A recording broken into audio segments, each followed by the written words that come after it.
Post మార్కెట్కి సంబంధించిన ప్రధాన అంశాలు చర్చించుకుందాం. ముందుగా మిత్రులందరికీ స్వాగతం. ఈరోజు అక్టోబర్ 1వ తారీఖు బుధవారం. రేపటి రోజున గాంధీ జయంతి ఉంది కాబట్టి మన మార్కెట్స్కి హాలిడే ఉంది. అందుకని ఎక్స్పైరీ అనేది సెన్సెక్స్కి ఈరోజు జరగడం జరిగింది. అయితే ఈరోజు రిజర్వ్ బ్యాంక్ ఆఫ్ ఇండియా కూడా వడ్డీ రేట్లు అనేది యథాతథంగా ఉంచడం జరిగింది. మార్కెట్స్ అయితే బులిష్గా పాజిటివ్గా రియాక్ట్ అయ్యాయి. దీని వెనక కొన్ని కారణాలు అయితే ఉన్నాయి. ముఖ్యంగా సెక్టార్ పర్ఫార్మెన్స్ అనేది అబ్జర్వ్ చేసినట్టయితే మీడియా ఎంటర్టైన్మెంట్ ఏకంగా 4% దాకా పాజిటివ్గా క్లోజ్ అయింది. ప్రైవేట్ బ్యాంక్స్ కానీ, Nifty financial services, bank Nifty, pharma అన్నీ కూడా పాజిటివ్గా ఉన్నాయి. పిఎస్ బ్యాంక్ సెక్టర్ కొద్దిగా ప్రాఫిట్ బుకింగ్లోకి వెళ్ళినట్టు తెలుస్తుంది. ఎనీహౌ మొత్తం మీద 95% ఇండియన్ సెక్టర్స్ బుల్లిష్గానే క్లోజ్ అయ్యాయి.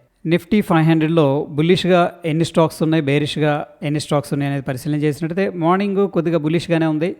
ఎప్పుడైతే ఈ యొక్క రెపో రేట్ కట్టు లేదు అని చెప్పడం జరిగిందో ఒక్కసారిగా మార్కెట్ వోలటైల్గా అయింది. బట్ ఎనీహౌ దాని తర్వాత స్ట్రాంగ్గా పెరుగుతున్న స్టాక్స్ సంఖ్య పెరగడం జరిగింది. ఎండ్ ఆఫ్ ద డే మనం పరిశీలన చేసినట్టయితే బుల్లిష్గా 365 కంపెనీలు క్లోజ్ అవగా బేరిష్గా 135 కంపెనీలు అనేది క్లోజ్ అయినాయి. క్లోజింగ్ అయిన విధానం అనేది మనం పరిశీలన చేసినట్టయితే మొత్తం మీద బుల్లిష్ సెంటిమెంట్లో మార్కెట్ అనేది క్లోజ్ అయినట్టు అడ్వాన్స్ డిక్లైన్ రేషియో చార్ట్ చెప్తుంది. ఈరోజు రిజర్వ్ బ్యాంక్ ఆఫ్ ఇండియా ఒక ఇంపార్టెంట్ అప్డేట్ అనేది చేసిందనమాట డిపాజిట్ ఇన్సూరెన్స్ ప్రీమియమ్స్ గురించి. సో ఇప్పటి వరకు అన్ని బ్యాంక్స్ ఒకే ఫ్లాట్ రేటు అంటే 12 పైసా పర్ 100 డిపాజిట్ అనేది చెల్లించేవి. బట్ ఇప్పుడు ఆర్బీఐ ఏం చెప్తుందంటే ఇకపై రిస్క్ బేస్డ్ ప్రీమియం సిస్టమ్ అనేది తీసుకొస్తున్నామని చెప్పారు. అంటే స్ట్రాంగర్ బ్యాంక్స్ ఏమో with good balance sheet, capital adequacy and governance ఉంటే వారు తక్కువ ప్రీమియం అనేది చెల్లిస్తారు. వీక్ బ్యాంక్స్ ఉన్నాయి కదా, వాళ్ళు మాత్రం ఎక్కువగా చెల్లించాల్సి వస్తుంది. But don't worry, deposit insurance cover మాత్రం చేంజ్ అవ్వదు. అది సేమ్గా 5 lakh పర్ డిపాజిటర్ పర్ బ్యాంకుగానే ఉండటం జరుగుతుంది. సో డిపాజిట్కి ఎలాంటి టెన్షన్ లేదు. ఇది బ్యాంక్స్కి మాత్రమే కొద్దిగా ప్రభావం అనేది చూపిస్తూ ఉంటుంది. ఓవరాల్గా ఇది ఒక గుడ్ మూవ్ అని చెప్పొచ్చు. ఎందుకంటే బ్యాంక్స్ డిసిప్లిన్గా ఉండడానికి reserve Bank of India encourage అనేది చేస్తూ ఉంది. రెపో రేట్ అయితే మాత్రం ఈరోజు పెంచడం కానీ తగ్గించడం కానీ చేయలేదు. ప్రీవియస్గా 5.5% ఉండేది కదా, అదే మెయింటైన్ చేయడం అనేది జరిగింది. ఈరోజు మార్కెట్ స్ట్రాంగ్గా బౌన్స్ అయింది 8 రోజుల కంటిన్యూస్ లాసెస్ తర్వాత. సెన్సెక్స్ ఆల్మోస్ట్ 800 పాయింట్స్ పెరిగింది. నిఫ్టీ కూడా 24,850 లెవెల్స్ దాకా పైకి వెళ్ళడం జరిగింది. ఈ ర్యాలీకి మెయిన్ రీజన్ ఏంటంటే Reserve Bank of India repo rate decision, దాని తర్వాత రెపో రేటు అన్చేంజ్డ్గా పెట్టిన గవర్నరు ఏమని హింట్ ఇచ్చారంటే డిసెంబర్లో రేట్ కట్ పాసిబిలిటీ ఉందని చెప్పారు. అదే మార్కెట్కి పాజిటివ్ సెంటిమెంట్ అనేది ఇవ్వడం జరిగింది. Individual stocks like Shriram finance, Tata motors, Kotak bank, Sun pharma ఈరోజు అప్ టు 4% దాకా పెరగడం అనేది జరిగింది. So banking, auto and pharma sectors ఈరోజు ర్యాలీ అనేది కనబరిచినాయి అని చెప్పేసి క్లియర్గా తెలుస్తుంది. సో మొత్తం మీద చాలా రోజుల తర్వాత మార్కెట్లో ఈ యొక్క స్ట్రాంగ్ మూవ్ వల్ల ఇన్వెస్టర్కి కాస్త రిలీఫ్ అనేది రావడం జరిగింది. సెప్టెంబర్లో జిఎస్టీ కలెక్షన్స్ రికార్డ్ స్థాయిలో వచ్చాయన్నమాట. ఏకంగా 1.89 lakh crore చేరడం అనేది జరిగింది. అదే గత సంవత్సరం ఇదే మంత్తో పోలిస్తే 9.1% గ్రోత్ అనేది కనబరిచింది. ఇది కంటిన్యూస్గా 9వ నెల ఏకంగా 1.8 lakh crore పైగా రావడం అనేది. అయితే ఆగస్టులో గ్రోత్ ఏమో 6.5%గా ఉండగా సెప్టెంబర్లో వచ్చేసరికి ఫాస్టెస్ట్ పికప్గా కనిపిస్తుంది లాస్ట్ 4 months కంపేర్ చేస్తే. ఈ కలెక్షన్ ఎందుకు ఇంత స్ట్రాంగ్గా వచ్చిందంటే 2 రీజన్స్ ఉన్నాయి. 2 రేట్ కట్స్ జరిగినాయి. అట్ ద సేమ్ టైం ఏంటంటే జిఎస్టీ స్ట్రక్చర్ కూడా సెప్టెంబర్ 2020 నుండి ఇంప్లిమెంట్ అవ్వడం అనేది జరిగింది. సో ఈ రీజన్స్ వల్ల జిఎస్టీ కలెక్షన్స్ చాలా స్ట్రాంగ్గా ఉన్నాయి. మొత్తం మీద జిఎస్టీ ఇన్ఫ్లో స్ట్రాంగ్గా ఉంటే ఇది ఎకానమీ మరియు గవర్నమెంట్ ఫైనాన్స్కి పాజిటివ్ సిగ్నల్గా మనమైతే కన్సిడర్ చేసుకోవచ్చు. ఈరోజు reserve Bank of India governor Sanjay Malhotra గారు ఒక ఇంపార్టెంట్ క్లారిఫికేషన్ అనేది ఇవ్వడం జరిగింది. యూపీఐ ట్రాన్సాక్షన్స్ ఉన్నాయి కదా, వాటి మీద ఎటువంటి ఛార్జెస్ ఉండవు అని చెప్పారు. అంటే ఇప్పటికి మనం చేసే యూపీఐ పేమెంట్స్ కంప్లీట్గా ఫ్రీగానే ఉన్నాయి. ఇది గవర్నమెంట్ మరియు ఆర్బీఐ స్టాండ్స్ని రీఎన్ఫోర్స్ చేస్తుంది. డిజిటల్ పేమెంట్స్ అడాప్షన్ని పెరగాలని చెప్పేసి నిర్ణయం తీసుకున్నట్టు అర్థమవుతుంది. అయితే పేటీఎం స్టాక్ ఈరోజు స్ట్రాంగ్గా పెరగడం జరిగింది. ఏకంగా 2%, 3% దాకా పాజిటివ్గా ట్రేడ్ అయింది. అఫ్కోర్స్ గవర్నర్ గారు చెప్పింది కూడా ఒక పాయింట్, యూపీఐకి ఆపరేషన్స్ కాస్ట్ ఉంటాయి, ఫ్యూచర్లో ఛార్జెస్ పాసిబిలిటీ ఉండొచ్చు అన్నారు. బట్ ఇప్పటికీ ఎటువంటి ఛార్జెస్ లేవు. అందుకని UPI is safe and free అనమాట ప్రస్తుతానికి. సో డిజిటల్ ట్రాన్సాక్షన్ యూజర్స్కి ఇది ఒక పాజిటివ్ న్యూస్ అని చెప్పేసి చెప్పుకోవచ్చు. ఇక టాటా మోటార్స్ స్టాక్ గురించి చాలా పెద్ద అప్డేట్ ఇది. సో డీమెర్జ్ అనేది జరుగుతుందన్నమాట. ఈ రోజు నుంచి ఎఫెక్టివ్గా అది స్టార్ట్ అవుతుంది, అంటే అక్టోబర్ 1 నుంచి. అంటే టాటా మోటార్ షేర్ హోల్డర్స్కి ఇప్పుడు 2 సపరేట్ లిస్టెడ్ ఎంటిటీస్ అనేది రావడం జరుగుతుంది. ఒకటి వచ్చేసరికి కమర్షియల్ వెహికల్ బిజినెస్ సివిబి అనమాట. ఇది టాటా మోటార్స్ లిమిటెడ్గా ఉంటుంది, అంటే షార్ట్కట్లో టీఎంఎల్ అనమాట. నెక్స్ట్ ప్యాసింజర్ వెహికల్ బిజినెస్, ఇందులో electric vehicles plus jaguar land rover కూడా ఉంటాయి. ఇది Tata Motors passenger vehicle limited, అంటే టీఎంపీవీఎల్గా షార్ట్కట్ అనేది చేయబడుతూ ఉంది. ఇక షేర్ హోల్డర్స్ ఎవరైతే ఉన్నారో ఆల్రెడీ టాటా మోటార్స్ హోల్డ్ చేస్తున్నారో వాళ్ళకి ఒక్కొక్క షేర్కి ఒక్కొక్క కొత్త కమర్షియల్ వెహికల్ ఎంటిటీ షేర్ అనేది రావడం జరుగుతుంది. సో లిస్టింగ్ డీటెయిల్స్ విషయానికి వచ్చేసరికి ప్యాసింజర్ వెహికల్స్ ఆర్మేమో ఇమీడియట్గా ఉంది, అది కంటిన్యూ అవుతుంది. కమర్షియల్ వెహికల్ యూనిట్ నవంబర్లో సపరేట్గా లిస్ట్ అవుతుంది అనమాట. ఈ డీమెర్జర్ మెయిన్ ఎయిమ్ ఏంటంటే బిజినెస్ ఫోకస్గా చేసి షార్పెన్ చేయటం, గ్రోత్ ఆపర్చునిటీస్ని బెటర్గా క్యాప్చర్ చేయటం అనమాట. సో టాటా మోటార్ స్టాక్కి ఈ న్యూస్ అనేది పాజిటివ్గా రియాక్ట్ అయింది. సో షేర్ హోల్డర్స్కి ఇది ఒక ఇంపార్టెంట్ మైల్ స్టోన్ అని చెప్పేసి చెప్పుకోవచ్చు. ఆర్బీఐ రెపో రేటు అన్చేంజ్డ్గా 5.5 వద్దే ఉంచింది. స్టాన్స్ కూడా న్యూట్రల్గా కొనసాగుతుంది. ఇన్ఫ్లేషను మోడరేషన్గా మరియు ఫిస్కల్ మెజర్స్ ప్రభావం చూపడానికి ఆర్బీఐ ఇంకా టైం అనేది తీసుకుంటుంది.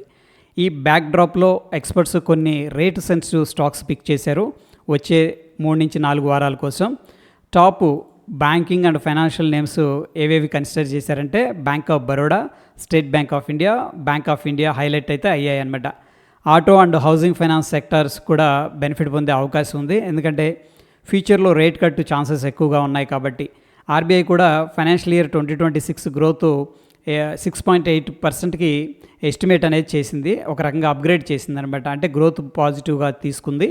ఇన్ఫ్లేషన్ ఎస్టిమేషన్ మాత్రం 2.6%కి లోవర్ అని చేసింది, అంటే తగ్గించింది.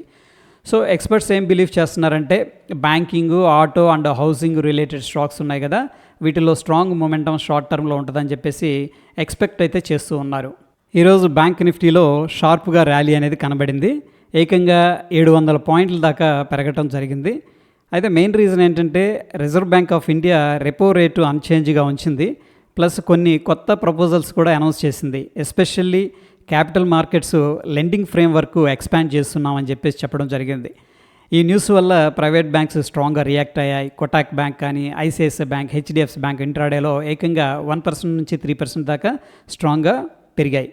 Mean while private bank index 1.75% పెరిగింది, కానీ పిఎస్యు బ్యాంక్ ఇండెక్స్ మాత్రం కొద్దిగా ప్రాఫిట్ బుకింగ్లో క్లోజ్ అయింది, అంటే కొద్దిగా వీక్గా ఉందని చెప్పేసి చెప్పొచ్చు. మొత్తం మీద reserve Bank of India stance అనేది న్యూట్రల్గా ఉన్న. ఫ్రెండ్స్, ఇక్కడ స్టాన్స్ న్యూట్రల్ అంటే ఇన్ ఫ్యూచర్ రేట్ కట్ ఉంటుందా లేదా అనేది క్లారిటీగా లేదు అని అర్థం అనమాట. సో అయితే అయినప్పటికి కూడా ఈ కొత్త లెండింగ్ రూల్స్ ప్రపోజల్స్ వల్ల బ్యాంకింగ్ సెక్టార్కి సెంటిమెంట్ స్ట్రాంగ్గా రావడం అనేది జరిగింది.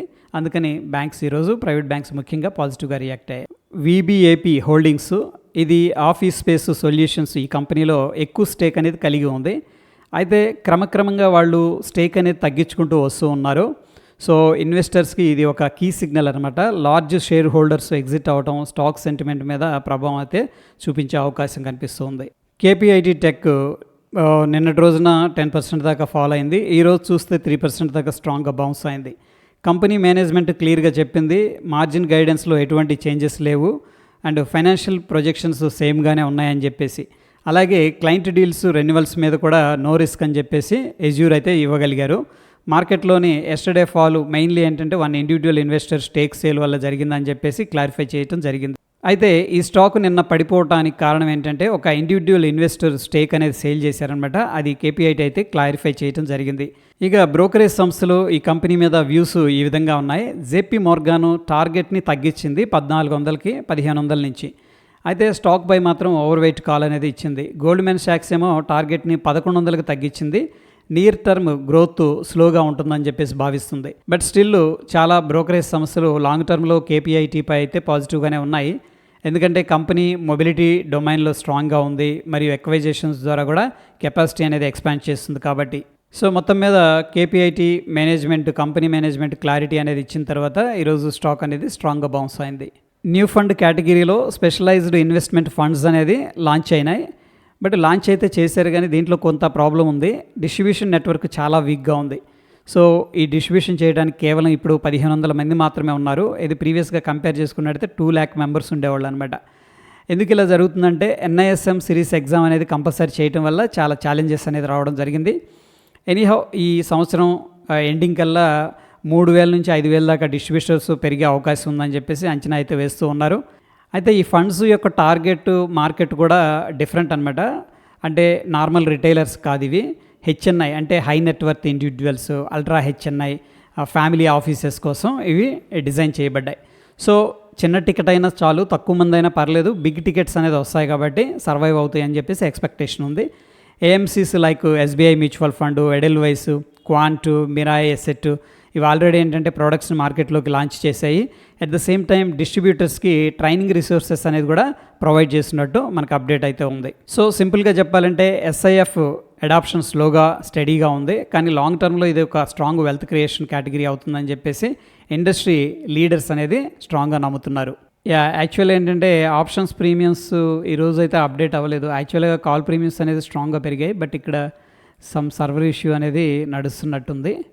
ఇండియా విక్స్ అనేది పరిశీలన చేసినట్టయితే ఈరోజు ఏకంగా 7% అనేది డ్రాప్ అయింది. ప్రస్తుతానికి ఇండియన్ మార్కెట్స్ స్టేబుల్గా ఉన్నాయని చెప్పేసి ఇండియా విక్స్ చెప్తుంది. ఇక డాలర్ ఇండెక్స్ విషయానికి వచ్చేసరికి సో కొద్దిగా సపోర్ట్ అయితే తీసుకుంటుంది. Dow Jones industrial average futures గత 2 రోజుల నుంచి సైడ్ వేస్ ఉంది. ఈరోజు 132 పాయింట్లు వీక్గా ట్రేడ్ అవుతుంది.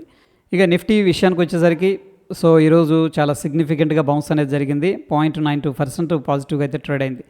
సో ఫ్రెండ్స్, ఇమీడియట్గా మనకున్న రెసిస్టెన్స్ 24,892 అనేది మనం వాచ్ చేయాలి. Important support 24,700. ఇక 24,700 పైన కానీ మార్కెట్ అనేది స్టేబుల్ అయిందంటే మళ్ళీ పైకి వెళ్ళడానికి ఆస్కారం ఉంటుంది. సెన్సెక్స్ అనేది అబ్జర్వ్ చేసినట్టయితే ఇమీడియట్గా 81,140 అనేది రెసిస్టెన్స్ ఉంది. 80,489 ఇమీడియట్గా సపోర్ట్ ఉంది. బ్యాంక్ నిఫ్టీ విషయానికి వచ్చేసరికి 55,534 ఇమీడియట్ రెసిస్టెన్స్, 50,096 అనేది ఇమీడియట్గా ఉన్న సపోర్టు. ఇక గోల్డ్ విషయానికి వచ్చేసరికి 1,16,976 రెసిస్టెన్స్ ఉంది. 1,16,007 అనేది ఇమీడియట్గా ఉన్న సపోర్టు. ఇక సిల్వర్ విషయానికి వచ్చేసరికి 1,44,500 అనేది ఇమీడియట్గా ఉన్న రెసిస్టెన్స్, 1,43,000 అనేది స్ట్రాంగ్ సపోర్ట్ అయితే కనిపిస్తుంది. ప్రస్తుతానికి క్రూడ్ ఆయిల్ వీక్గా ట్రేడ్ అవుతుంది. 5,698 ఇమీడియట్గా ఉన్న రెసిస్టెన్స్, 5,423 ఇమీడియట్గా ఉన్న సపోర్టు. ఇక న్యాచురల్ గ్యాస్ ప్రీవియస్గా ఏదైతే ఒక ఇంపార్టెంట్ లెవెల్ అనుకున్నామో ఆల్మోస్ట్ ఆ లెవెల్కి రావడం జరిగింది, 301. సో 279 అనేది ఇంపార్టెంట్ సపోర్టు. ఇక ప్రస్తుతానికి ఈ యొక్క బిట్కాయిన్ అనేది చాలా స్ట్రాంగ్గా పుల్ బ్యాక్ అనేది తీసుకొని అక్కడ నుంచి కూడా పైకి వెళుతుంది. 1,16,753 ఇమీడియట్గా ఉన్న రెసిస్టెన్స్, 1,14,712 ఇమీడియట్గా ఉన్న సపోర్టు. ఎనీహౌ ఫ్రెండ్స్, మనకి మొత్తం మీద రిజర్వ్ బ్యాంక్ ఆఫ్ ఇండియా వడ్డీ రేటుకి సంబంధించిన విషయం అయితే క్లారిఫై చేయడం జరిగింది. అయితే ఇండియా ఎకానమీ గ్రోత్ అయితే పాజిటివ్గానే చూస్తూ ఉంది. At the same time inflation కొద్దిగా తగ్గించడం జరిగింది. అండ్ మార్కెట్లు ప్రస్తుతానికి దీన్ని పాజిటివ్గానే డైజెస్ట్ చేసుకున్నాయి. అందుకని లాస్ట్ 7-8 సెషన్ నుంచి కూడా ఏదైతే ఫాల్ అనేది జరిగిందో దాంట్లో 30-40% రికవర్ అనేది కనబరిచినాయి అనమాట. సో ప్రస్తుతం సిచ్యువేషన్లో మనకి ఆల్మోస్ట్ ఒక స్ట్రాంగ్ బోటం అయితే క్రియేట్ అయింది. సో ఎవ్రీ డిప్లో కూడా మనం బయింగ్ ఆపర్చునిటీ అనేది ప్లాన్ చేసుకోవచ్చు. ఇది ఫ్రెండ్స్ పోస్ట్ మార్కెట్కి సంబంధించిన అప్డేట్స్. ఇన్ఫర్మేషన్ హెల్ప్ అవుతుందంటే తప్పకుండా లైక్ చేసి మీ యొక్క సపోర్ట్ అనేది తెలియజేయండి. మరొక ఇంట్రెస్టింగ్ ఎపిసోడ్లో మళ్ళీ కలుసుకుందాం. Stay tune. ధన్యవాదాలు.